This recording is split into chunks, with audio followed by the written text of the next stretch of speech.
Hey guys, this is Pastor Mike and Mr. Judah, and we're going to share a scripture that Mr. Ray talked about in John chapter 13. And so you're going to repeat after me, buddy? Okay. Jesus said, I give you a new command. Love one another. One another.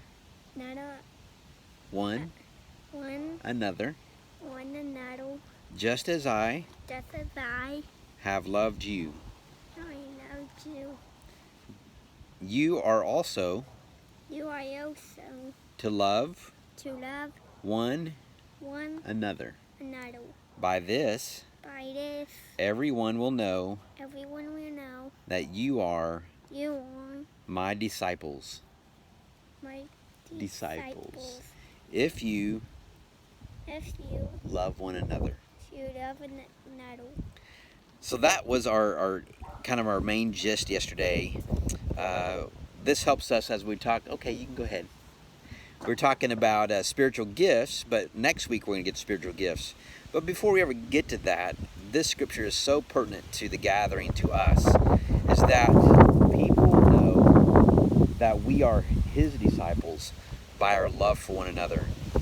And we can do great things for God, and we have. But one of the greatest things that's going to stand out to honor the Lord is that we love one another.